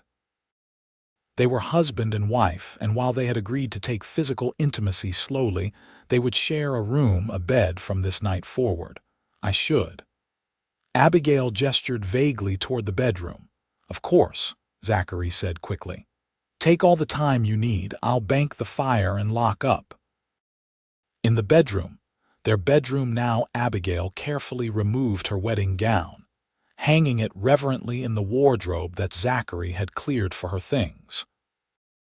She changed into her nightgown, a simple cotton affair that was modest but not overtly prudish, and let down her hair, brushing it until it gleamed in the lamplight. When a knock came at the door, she took a deep breath. "Come in," she called, her voice steadier than she felt. Zachary entered, his movements careful as if approaching a skittish colt. He had removed his jacket and tie but was otherwise still dressed.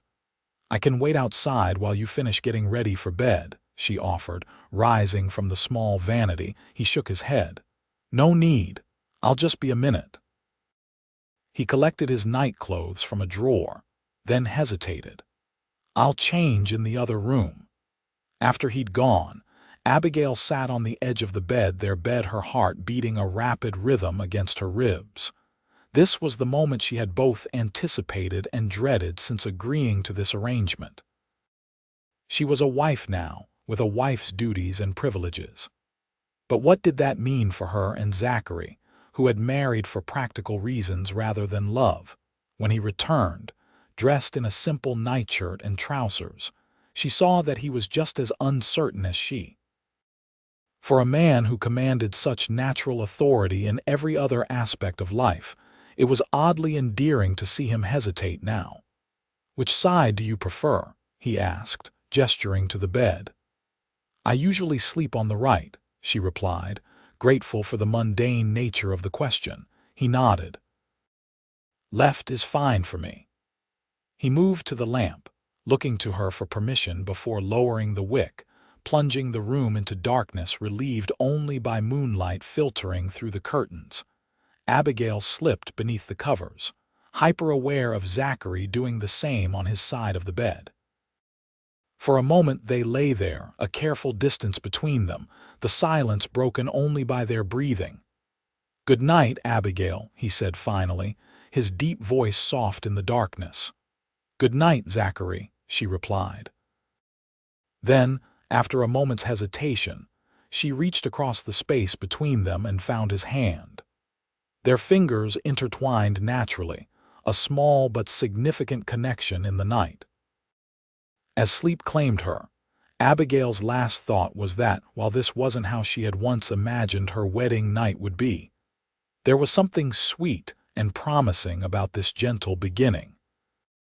The weeks that followed settled into a rhythm as Abigail and Zachary learned to navigate life as husband and wife. During the day, they each attended to their respective duties, Zachary managing the ranch operations with his men, Abigail seeing to the house and beginning to take on other responsibilities as she grew more confident in her new role. She learned to make soap from rendered fat and lye, to preserve fruits and vegetables for the coming winter, to bake bread in the temperamental oven, and even, with Hank's patient instruction, to milk the ranch's single cow. Each new skill mastered gave her a sense of accomplishment and belonging. The nights were a different matter. They continued to share the bed, gradually growing more comfortable with each other's presence. Sometimes they talked in the darkness, sharing stories from their pasts or discussing the day's events. Sometimes they simply lay in companionable silence, hands occasionally finding each other in the night. The physical aspect of their relationship progressed slowly, naturally. A goodnight kiss that lingered a bit longer each evening, an embrace that grew more confident, less hesitant. Hands that began to explore with tentative appreciation. Neither rushed, both seeming to understand that something meaningful was growing between them, something that deserved time and care to nurture properly. Their visits to town became less fraught with tension as the novelty of Zachary's marriage faded into acceptance. Abigail was still met with curious stares, but the open mockery had largely subsided. Mrs. Hollister became a genuine friend, as did several of the ranchers' wives who appreciated Abigail's willingness to learn and adapt to her new life. Even some of the initial skeptics began to soften. Mr. Phillips, while never openly friendly, at least treated her with grudging respect when she came to the store. And Belle, encountering Abigail alone one day outside the post office, offered a surprisingly sincere compliment. "You're good for him," she said abruptly. "Whitaker. He doesn't look like he's carrying the weight of the world anymore." Before Abigail could respond, the saloon girl had moved on, leaving her to ponder the unexpected observation. That evening, as she prepared dinner, Abigail found herself studying her husband with new eyes. Was he different now than when she'd first arrived?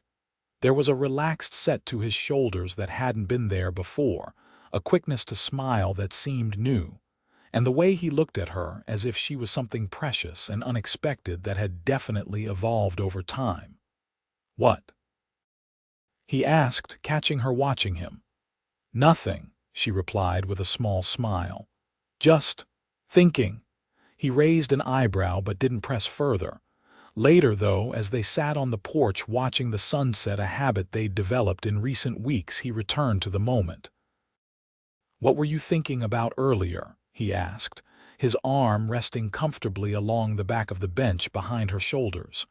"When you were watching me," Abigail considered how to answer. "Someone in town said something today that made me curious." "Oh, they said I've been good for you. That you don't look like you're carrying the weight of the world anymore." She turned to face him. "Is that true?" Zachary was quiet for a long moment, his gaze fixed on the horizon where the sun was painting the sky in spectacular hues of orange and pink. "Yes," he said finally. "It's true." "How?" She pressed gently. He sighed, a sound not of frustration but of someone preparing to articulate something difficult. "Before you came, the ranch was everything. My whole focus, day and night. I worked myself and the men to exhaustion trying to build something that would last." His eyes met hers. But there didn't seem much point to it beyond the work itself. No future beyond the next season, the next herd, the next challenge. And now. His hand moved from the bench to her shoulder, a warm weight that anchored her to him. "Now I come home to you. To a house that feels lived in, not just occupied. To someone who asks about my day and actually cares about the answer." His voice softened. "To someone who makes me remember there's more to life than work." The simple honesty of his words touched her deeply. "I'm glad," she said softly. "Because you've done the same for me." His eyebrows rose in question. "You've given me purpose beyond survival," she explained. "In Boston, after Father died, every day was just about getting through to the next, figuring out how to make ends meet, wondering how long I could maintain the appearance of respectability with dwindling resources." She smiled. "Here, I'm building something meaningful, contributing to something that will last. It's freeing in a way I never expected." His hand moved from her shoulder to cup her cheek, his calloused palm warm against her skin. "Abigail," he said, his voice rough with emotion, "I want you to know something. Yes, I didn't expect this. When I sent for a bride, I was looking for a practical partner, someone to share the work and help build the ranch." His thumb brushed gently across her cheekbone. "I never expected to find someone who would change my whole world." And then he was kissing her, not the gentle goodnight kisses they had shared before, but something deeper, more passionate. A kiss that spoke of desire long restrained, of feelings that had grown stronger with each passing day. Abigail responded with equal fervor, her arms circling his neck, drawing him closer. This was what had been building between them, not just friendship or partnership or mutual respect, though all those things were important. This was desire, affection, the beginning of love. When they finally broke apart, both breathing heavily, Zachary rested his forehead against hers. "I love you," he said simply. "I think I have almost from the beginning, but I was too stubborn or too blind to recognize it." Joy welled up inside her, bright and effervescent. "I love you too," she replied, the words feeling right, true, necessary. "Not just because you saved me from an uncertain future, but because of who you are, honorable, kind, steadfast." He kissed her again, briefly but with promise. "Come to bed, wife," he murmured against her lips. "Let me show you how much I love you." That night, they truly became husband and wife in every sense, their physical union as natural and right as their emotional one had become. Zachary's hands and lips were gentle, reverent, patient, and when they finally came together, it was with a sense of rightness that brought tears to Abigail's eyes. Afterward, lying in his arms as their breathing slowed and the moonlight painted silver patterns across the bed, Abigail marveled at the journey that had brought her here. From a desperate young woman answering a stranger's advertisement to a wife who had found not just security but genuine love, a partnership deeper and more fulfilling than she could have imagined. "What are you thinking?"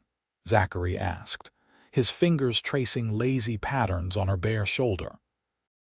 "That I'm grateful," she replied honestly, "for the advertisement that brought us together, for your courage in sending for a bride, for my desperation that made me answer."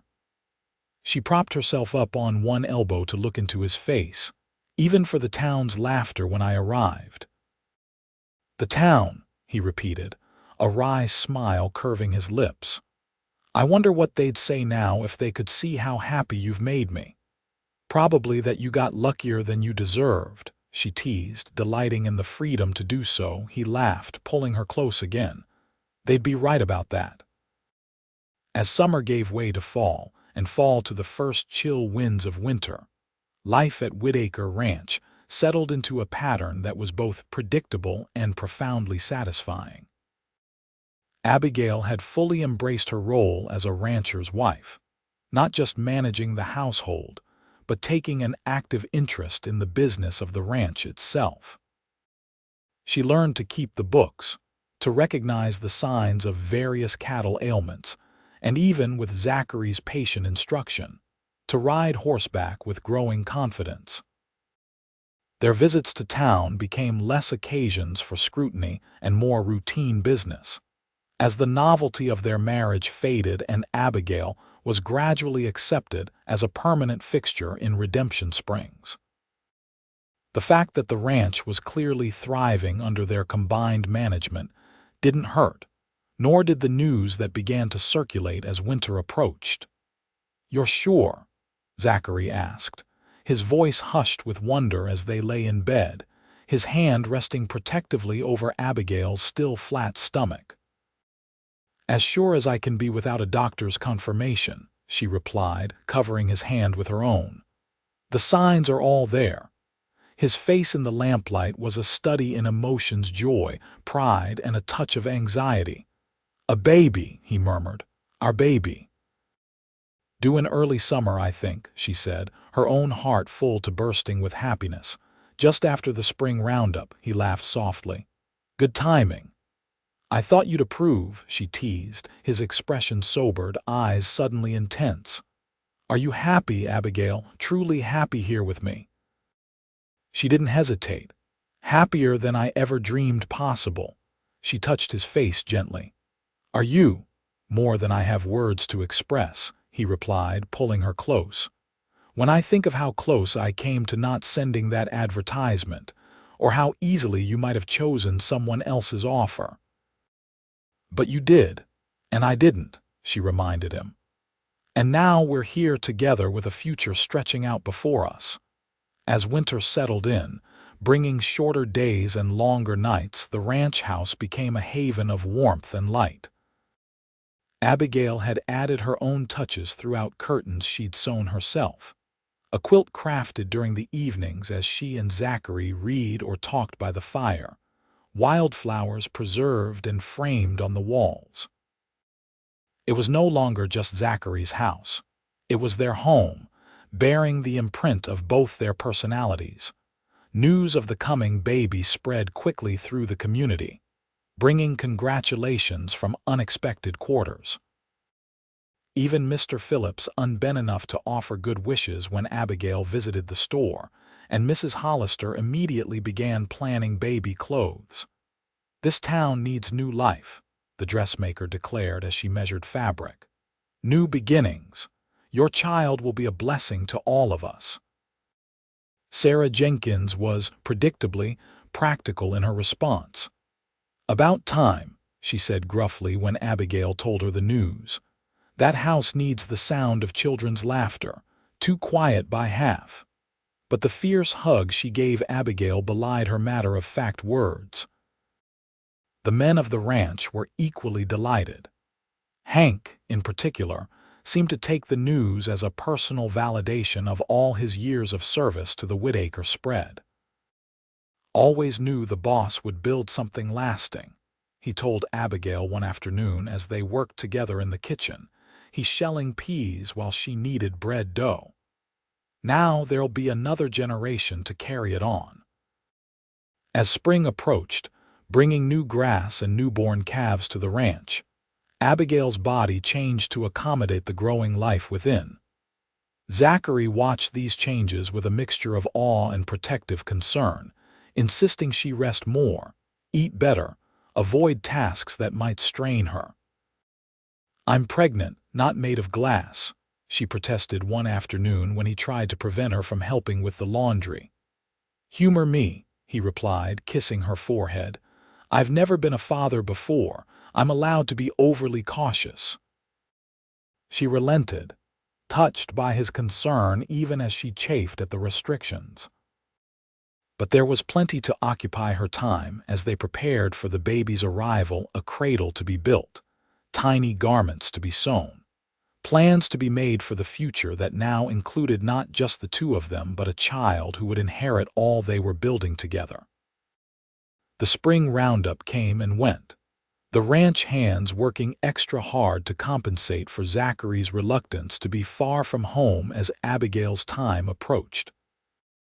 The business of the ranch continued: cattle to be moved to summer pastures, fences to be mended after the winter's damage, crops to be planted in the small plot where they grew vegetables for their own use. And through it all, the bond between Abigail and Zachary deepened and strengthened, their love growing more assured with each passing day. The practical arrangement that had brought them together had blossomed into something neither could have anticipated: a true partnership of hearts as well as hands. "You ever regret it?" Zachary asked one evening as they sat on the porch, watching the fireflies begin to emerge in the gathering dusk. "Coming here, marrying me," Abigail, her hands resting on her now prominent belly where their child occasionally made its presence known with vigorous kicks, shook her head. "Not for a single moment," she replied truthfully. "Even in the beginning, when I was scared and uncertain, I never regretted taking the chance." He covered her hands with his own, marveling as he always did when the baby moved beneath their joined touch. "I thank God every day for bringing you to me," he said simply. Their child, a son they named Thomas James Whitaker, after both their fathers arrived on a warm June evening, with Sarah Jenkins serving as midwife and Zachary pacing anxiously outside the bedroom door. His lusty cries announced his arrival to the entire household, bringing Hank, Miguel, and Carlos running from their quarters to share in the momentous occasion. When Zachary was finally allowed to enter the bedroom, the sight that greeted him was one he would carry in his heart forever: Abigail, tired but radiant, cradling their son wrapped in a blanket she had made herself. "Come meet your son," she said, her voice soft with wonder.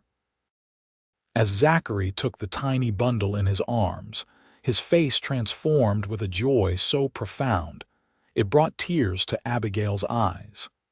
This man who had advertised for a practical wife had found instead a family, a future, a love that completed him in ways he hadn't known he needed. "He's perfect," Zachary whispered, sitting carefully on the edge of the bed. "Like his mother." In the days and weeks that followed, the ranch adjusted to its newest member. Thomas proved to be a good-natured baby, with his father's blue eyes and his mother's determined temperament. Zachary adapted to fatherhood with surprising ease, as comfortable cradling his son as he was handling a spirited horse. The hands, too, took to the role of honorary uncles with enthusiasm, especially Hank, who could often be found singing old cowboy ballads to the baby in a surprisingly melodious baritone. When Thomas was a month old, They took him to town for the first time, partly to introduce him to the community and partly to have him christened by the circuit preacher. The reception they received was a far cry from the mockery that had greeted Abigail's arrival over a year earlier. Women who had previously been cool or distant now crowded around to admire the baby. Men who had barely acknowledged Zachary before offered congratulatory handshakes and cigars. Even Belle and her companions from the saloon stopped to offer good wishes, though they maintained a respectful distance from the baby himself. "Quite a change from my first day in Redemption Springs," Abigail observed as they made their way back to the wagon after the christening. Zachary, carrying Thomas with the careful pride of a new father, nodded. "People come around given time, and you've won them over just by being yourself." "Not just me," she corrected, watching as he settled their son securely for the journey home. "Us, what we've built together." As summer turned to fall once more, marking a full year since Abigail had arrived at Whitaker Ranch, the changes in their lives were evident everywhere she looked. The ranch was prospering, with a larger herd, expanded fields, and plans for new construction in the spring. The house had evolved from a bachelor's functional shelter to a true family home, filled with warmth and life. And at the center of it all was the bond between Abigail and Zachary, a love that had grown from mutual respect to deep affection, to something so essential that neither could imagine life without the other. One crisp October evening, they sat on the porch as had become their custom, Thomas sleeping peacefully in Abigail's arms. The sunset painted the sky in shades of gold and crimson, a fitting backdrop for the anniversary Zachary had insisted on marking. "1 year ago today," he said, his arm around her shoulders, "you stepped off that stagecoach and changed my life forever." "Our lives," she corrected gently, leaning into his embrace. "Both of our lives changed that day." He nodded, dropping a kiss on her hair. "When I think of how differently things might have turned out." "But they didn't," she reminded him. "I came, I stayed, and here we are." "Here we are," he agreed, his voice rich with contentment. "A family." As the last light faded from the sky and the first stars began to appear, they sat together in the peaceful silence of complete understanding. The mail-order bride who had been laughed at by the town had found her place, her purpose, her heart's home. And the cowboy who had claimed her with those bold words, "Laugh while you can, she's mine now," had discovered that in truth, it was he who belonged to her, now and forever.